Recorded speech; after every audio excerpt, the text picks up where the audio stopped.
Today, I have a Dr. Pepper and a dream, and don't forget about the Dr. Pepper because it will be on the test later. Hello gamers and genders, welcome back to the opera. My name is Alistair, and today I am going to be putting together a travel watercolor kit for my dad who just retired. I'm going to be visiting him in Portland very soon, and by very soon, I mean I'm going to the airport in like 12 hours. Yeah, I don't know why I put this off for so long. I poured these pants like a month ago. God, I wish that my job was not so overstimulating, but here we are. Yeah, so, I think that choosing colors for other people can be kind of stressful because like everybody is going to gravitate towards something different depending on like what kind of colors you're drawn to, what do you enjoy, and also what do you enjoy painting. So I kind of tried to like simplify the process for my dad because he's trying to get more, he's trying to get back into art now that he has more free time. And I felt more comfortable choosing colors for him because like I've been around his art for my whole life. He used to be an oil painter, so there were just like oil paintings around the house. And also like during early COVID, I would go to visit and we would paint together sometimes. So like based on that, I kind of have a better sense of what kinds of colors he's drawn to. Yeah, I'll show more of the swatches later. If you found this video, I trust you know how to read. But we'll look more at it. Anyway, and yeah, like I do think that I mean, I think that my dad would appreciate anything that I get for him because he is my dad. But like I still want to do a good job, you know? Like I want him to enjoy using it. So yeah, so here's the palette. It's just like it's a pretty basic half pan, full pan kind of palette. I wanted to include more rows in the middle. I've got 11 rows of, he can just fill with whatever he wants, because I really wanted this to be just like, you know, like gift him with the basics, get enough to like get started. But like if he, like there's room to grow, you know, like if he finds that he is missing some certain colors, then, you know, he has space to add them. Like there's like room for improvement here, but I want to like give a good head start, you know what I mean? Because like I have a pretty large paint collection by this point, and I'm not gonna get through all of it, honestly. So like making gift palettes for someone is like something that I've thought about for a pretty long time. And I'm glad that I get to do it now. And I'm glad that I got to start with my dad because I feel like, you know, I already have a good sense of what colors he likes. But like honestly, I think that if I was going to do more gift palettes in the future, I would want it to be like more of a collaborative process. Because yeah, like everyone is going to, you know, want something different because everybody, you know, wants to paint different things. So yeah, I would just want it to be like more of a conversation of like, what would you want out of this? Because yeah, like let me tell you what, like on the objective lists of traits that make you sexy, being a good communicator sits squarely at number 1. And here's the rest of that list if you're curious. Anyway, I guess back to the art supplies. Yeah, so I'm also gifting him the Daniel Smith dot card, so that he has a better understanding of like what kinds of colors are out there, so that he can start to fill that middle row of like if he feels like he's missing colors. And then for this, for the paper that I'm gifting him, I'm doing a Hanamula sketchbook 100% cotton cold press. You know, kind of showing off the texture here. It doesn't have a back pocket, which is great because I don't much care for them. Like I want more room to paint. I don't need stuff in a back pocket. And then just like for the little bits and bobs that I'm giving as well, I really like these clippies. I feel like my dad would be the kind of guy who just like wants to bring a sketchbook into a coffee shop and just having stuff like this, just like to hold it open. And like I like that they're really smooth. They don't damage the paper at all. Because yeah, like it sucks when you have like the clips that like really dig into the page, like, and then just it messes up your paper. Whatever. And then for the brushes, I am not super familiar with Fumui brushes, but I've heard them recommended so many times that I was like, okay, sure, I'll pick them up. And I do like test them out a little bit later in this video. I'm really glad that I got them for him because I think that if I had to start over, I would probably be perfectly happy with these Fumui brushes, like just as my main brushes. Like I'm probably not going to stop using my my Princeton, excuse me, my Princeton Neptunes. But these are really nice. Like they hold a lot of water. You know, I'm pretty happy with the selection, and especially like I got this whole set for like $22, and then I threw in a couple more like extended point ones you can see in the middle. That was from a different set. I will admit, I have not fully unlocked the potential of the extended point ones, but I think they're really cool and interesting, and I wanted to give him some, just so he can try them out. And then for these water cups, I already had a set of like 5 of them, and I'm only using 2, so I wanted to give him like, you know, 2 of my extras, because I think they're very handy. I think they're great for having in a travel set like this. You know, one for clean water, one for dirty water. These little water droppers, I have a set of 2. I only need 1, so I'm happy to give him this other one. They're so handy. You will see this one get used a whole bunch. Well, not this one. Like, I'm keeping it empty because I'm going to the airport. My alien stamp is back. I'm excited. Are you excited? You should be excited for the alien stamp. And then here is my little dropper, not his. His is empty. We're going on the plane. And by we, I mean me. But yeah, so getting a little bit more into the colors that I selected for him. So the funny thing about it is that I asked him, I was like, hey Papa, like, if you were to start painting again, what do you think you would want to paint? Because I was like, I don't think he's into florals. I don't think he's into portraits. He might be into architecture, and he might be into landscapes, but I'm not sure. So I asked him, I was like, Papa, what do you think you want to paint? And he was like, I don't know. And I was like, cool, awesome, thanks. The least helpful answer. But I expect that he would be the most interested in architecture, and I think that buff titanium is a really nice color for that. And you'll see later on the line, Van Dyke Brown is also one that I chose for I think that it would pair well for someone who is interested in architecture. The Daniel Smith triads for the architecture set, I was really inspired by Becky Trigger's video, and I really like the paintings that she was able to do with that triad in particular. And so I know that the official Daniel Smith one uses sepia rather than Van Dyke Brown, but like I think that they would do similar things in the palette. So I was happy to make that switch because I already have Van Dyke Brown and I like it better. Anyway, Nickel Azo Yellow is such a nice versatile yellow. I can't imagine having a palette without it. Yeah, like not everything on this palette that I chose for him is something that I would necessarily choose for myself in a limited color selection, but Nickel Azo Yellow is one that I actually use all the time and I love it. Pyral Red, I would not necessarily choose it for myself if I only had like a handful of color spaces, I guess you could say. But I think that, okay, one, I think that he would be upset if it wasn't there, but two, I don't think he's actually going to use it that much. Because I think that he thinks that you have to have like a fire truck kind of red, like a quote-unquote primary red, in order to have like a full mixing palette. I'm like, no, you don't. Because like Quinacridone Rose, truth be told, is a much better mixing color. And so I'm including it because I think that it's not a color that he would think to choose for himself, but he will appreciate having it because it is better at mixing than Pyral Red. I will probably go off on a tangent a couple of different times in this video because I am a huge CMYK stan, and red, yellow, blue primaries, I don't much care for them, to put it kindly. Anyway, so another fun little quirk about this palette is that so my dad is going to France soon. He's gonna spend a little time in France, and so a couple of these color choices are I just wanted to throw in a silly little haha, a little joke of like, haha, you're going to France, and so I would like for him to take this palette with him. So some of these colors I literally just chose because I was like, haha, you're going to France. One of those colors was Bordeaux, and the other one of those colors was French Ultramarine because I love jokes. Oh, and also, like, the more to the right I get on this paper, you will see that the camera is moving a little more. That is my forehead gently nudging into the camera setup because it's in my way. Anyway, I lost my train of thought. Anyway, I don't much care for ultramarine blue, to be honest with you. I know that other people, like, can't live without this color. I think that my dad would like this color. I don't much care for it, but I'll let him have it. Because again, I think that, like, similar to the Pyral Red, I think that he thinks that this is, like, a great mixing blue, but it's not, like, if you want a good mixing blue, you want something closer to cyan. Because, like, let me tell you what, if you try to mix the color turquoise, you can't do it. You simply can't do it. So having a more green-leaning blue is more helpful. And so for that, I did choose the Prussian blue, which, like, honestly is not like a great primary blue, I know. But I didn't want to do like a phthalo blue or a phthalo turquoise because I think that he, like, actively would not enjoy using them. I think that he would think that, like, oh, this is, like, too bright, and, like, this is, like, it's cumbersome, it's irritating, it's too much for him, I think. I think that he would like the Prussian blue, though. Like, it's green-leaning enough, but I think that, I don't know, maybe I'm too in my head about this.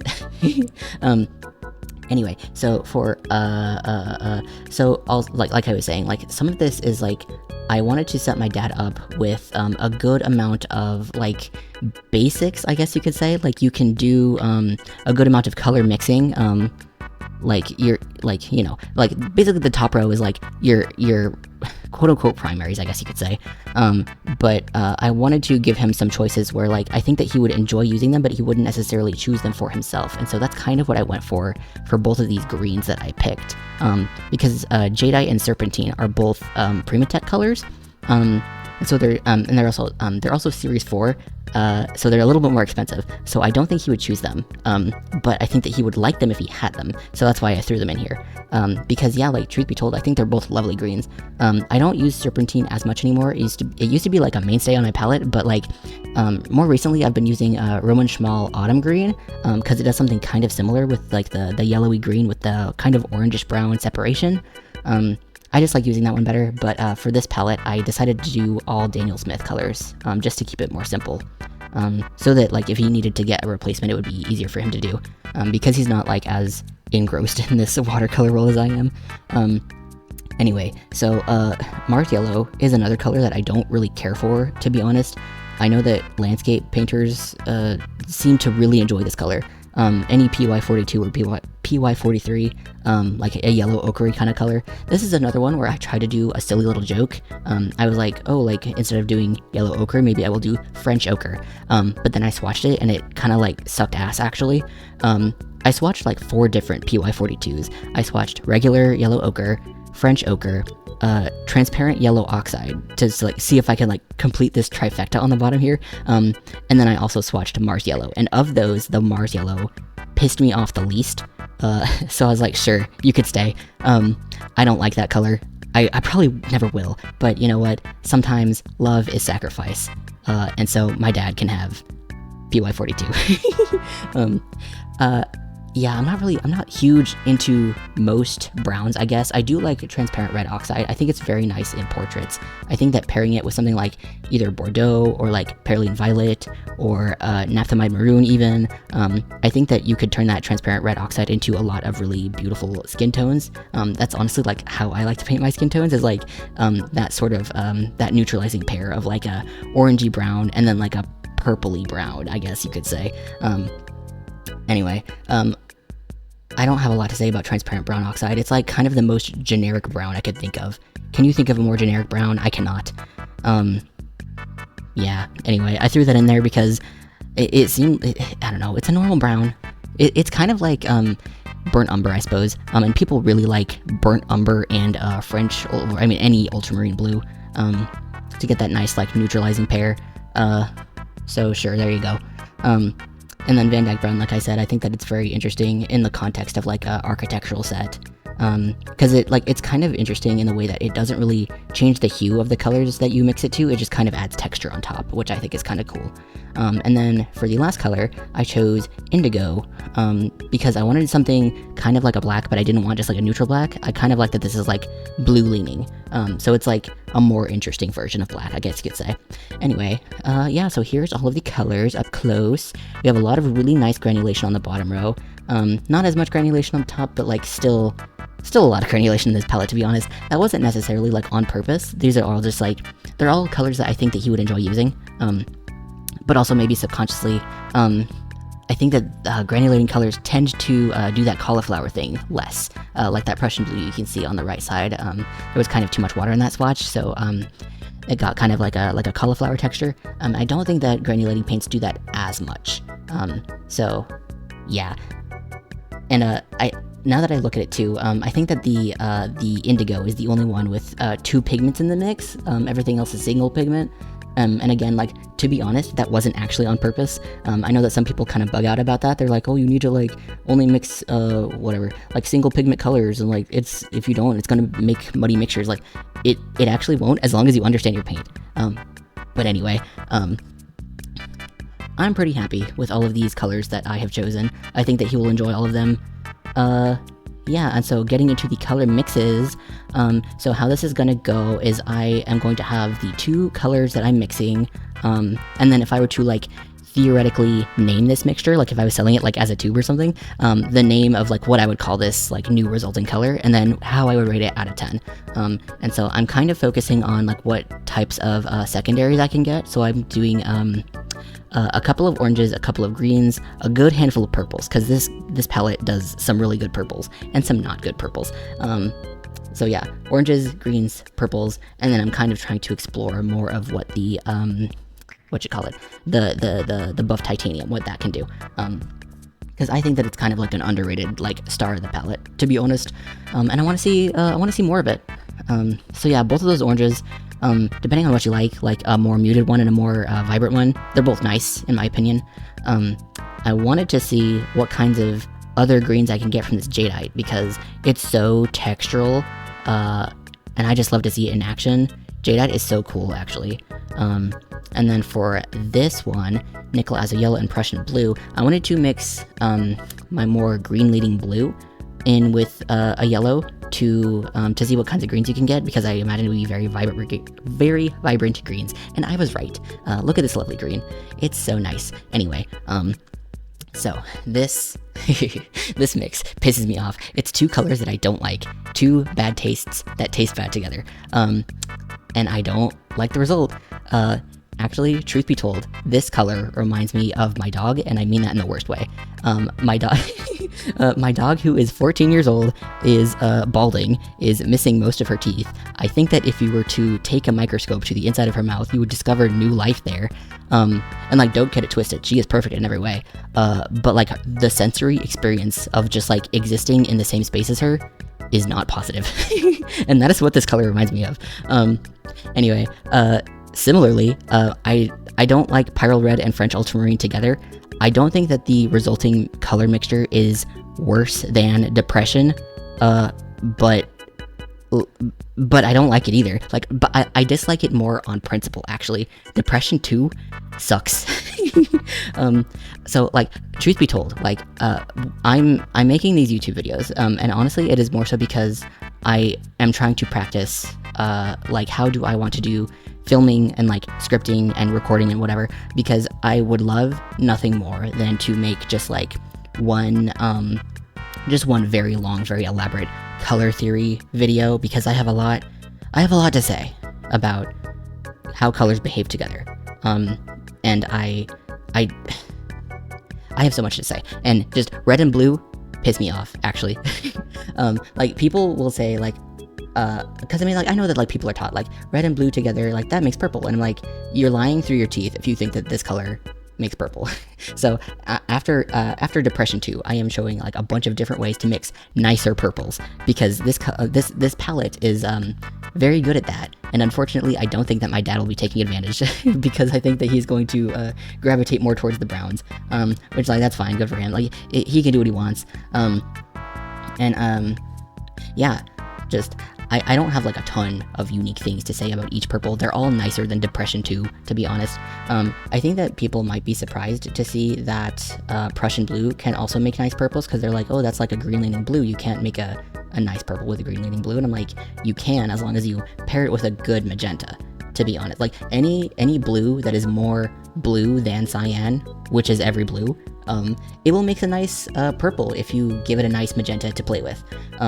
Like, people are always surprised, I think, whenever they see how nicely phthalo green plus quinacridone magenta makes just like really lovely purples. Because like phthalo green is actually pretty similar in hue to cyan. And so it's like, yeah, that makes sense. Like, those will play together very nicely, very vibrantly. God, I love color, and I have so much to say about it. But that's not what this is about.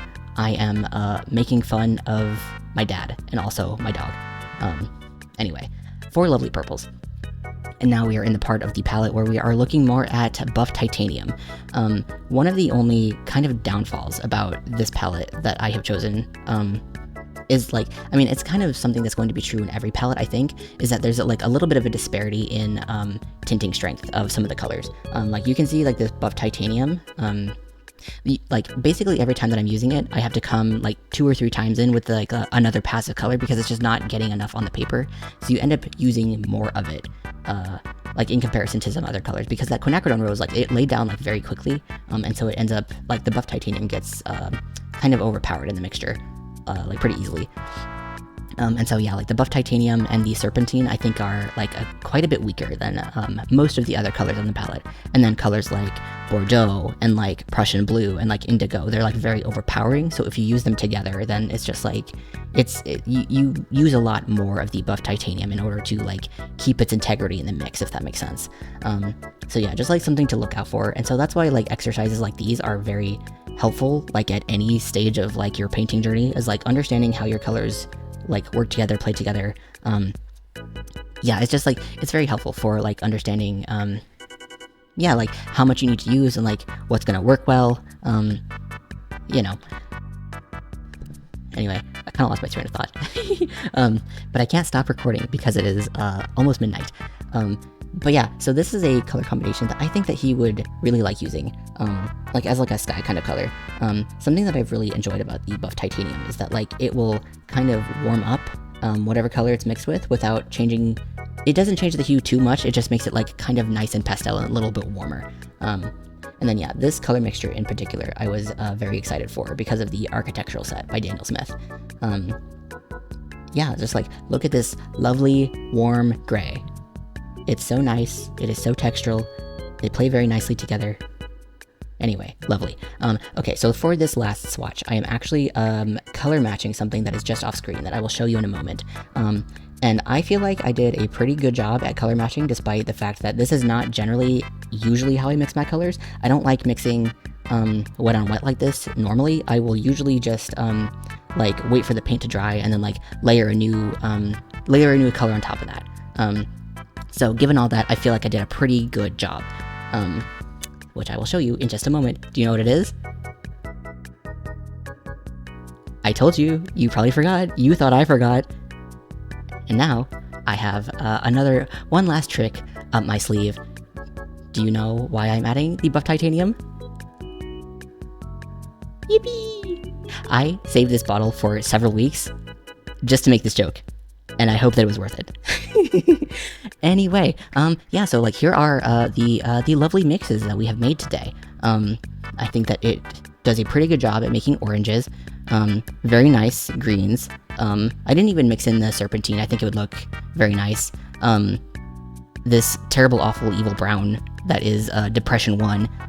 We have many lovely purples that my dad will never use because he likes brown. God, that is such a pretty purple. Anyway, and then one really bad, awful, evil, ugly, bad, evil purple. Anyway, and then yeah, just like looking more at some of these lovely pastels that we have with buff titanium. I'm very glad that I got to explore this color in particular. It makes me want to use it more in my palette, because it's not really something that I have done a whole lot, but I would like to. And then, yeah, this lovely Dr. Pepper red, brown thing. Anyway, so, eagle-eyed viewers may notice that this is not my handwriting. It is actually the handwriting of Irene Inkworks. She very kindly sent me some paper samples a few years ago, and actually this swatch that I put in my dad's palette is an offcut of this paper, because it is pretty important that you are sampling your paints on the same paper that you are actually going to be using, so that, because like they're going to look different depending on what paper you're using. And so I kind of had the thought of, because I had decided to get my dad Hanamula, even though most of my, well, basically all of my sketches or sketchbooks are by Etcher. But like the Etcher sketchbooks are white and the Hanamula ones are black, and that's literally what the deciding factor was. I don't think that my dad would care about kind of anything else. Anyway, but so I had already decided on Hanamula sketchbook, and I was like, oh no, I don't think I have any Hanamula paper, and I was like, wait a minute, yes I do. So I kind of just like dug through the stash, and I was so lucky to find you know, this one that matched the thing that I already like chosen for my dad, basically. So yeah, that was just a very happy accident. And so thank you so much, Irene. I do still have those pages. I have actually used some of them already for other stuff. Mostly, so when I was living in Texas, I was doing a lot more job interviews because I was trying to leave retail for a long time. And so something that I would do is I would make these little like watercolor, what you call them? Like little, not like greeting cards, but you know, cards, like thank you cards. That's what they're called. Yeah, like thank you for meeting with me today, like I'm so glad I got to speak with you, thank you for this opportunity, kind of thing, like after an interview, as you do, or like, I don't know, do other people do this? I do this, but let me tell you what, every single time that I would actually like give them a card, like give them a nice like little hand-painted card, I would usually like put like the logo of the company or something, like not so generic, but just like, you know, like it's personal to each interview, you know what I mean? Every single time I would give the interviewer like a card like that, they would tell me no. Like, can you believe that? Like, are you kidding me? Anyway, Maybe I should have used the art paper. That would have sent me over the top. Anywho, I guess I will talk about the art supplies now. I fully understand that I have not like unlocked the true potential of the extended point brushes, but I'm keeping some for myself so that I can learn. Actually, everybody shut up. Shut up, shut up, shut up. Flat brush is talking. Yes, yes, yes, yes, yes, yes, yes, yes, yes, yes. God, I love flat brushes. They're so satisfying. Anyway, that's like one of the only downsides of this set is that there's only one small flat brush. Like there's that large one, but you kind of only use that for like when you're like doing big washes in the background, but there's not another small one like this, and I really like them. I should use more flat brushes, to be honest. They do such fun textures when they are like dry brush textures, you know? And then this dagger, I have a couple of daggers. I don't know why I don't use them more. Well, it's probably, I know why. It's because I'm not a floral painter. Like, they're so nice for if you're a floral painter. But it does these, like, tiny little details, like, so nicely. Like, honestly, nicer than I was able to do with the extended point brushes. I know that's a user error. I will learn someday. But, like, look at, like, this so nice. Like, this ribbon texture, like, these little fine points. Like, the daggers are so nice. Anyway, round brushes, you know how round brushes work. They're round. I just wanted to see if this one, like, how far I could take it, you know, like how much water capacity it has. It has quite a bit. Like, that was pretty good. Anyway, cat's tongues, again, like, I don't really use these so much just because, like, I am not a floral painter, but, like, they make such nice marks, honestly. Like, maybe I should use them more, because, like, when you get the dry brush texture on them, like, they have, yeah, like you could use them for like hair in a portrait, or like grass in a landscape, or like, you know, there's potential here. I have not unlocked the potential. Maybe I shouldn't buy more brushes. Anyway, so yeah, so here's me flipping that same paper over and using that big old flat brush. I'm just gonna paint this whole dang thing. I'm gonna make the whole paper pink. I'm going to be honest, I don't know what the goal here was, other than I was having a nice, fun, soothing physical activity of just moving my arm, and I was like, I want to keep this going, so I'm just going to make this whole page pink. So that's what I did. I don't know that I had another end goal other than that. But now I just have this pink page. Maybe I'll like do something with gouache over it, like something that would require a pink background. I have not decided what yet. But yeah, like at first I thought I was just gonna do like, oh, like what if I just did like inside this little box, and I was like, no, I'm gonna take it all the way to the border. I'm gonna go all the way to the border. There we go. There we go. Yeah, baby. So yeah, now it's like so pink.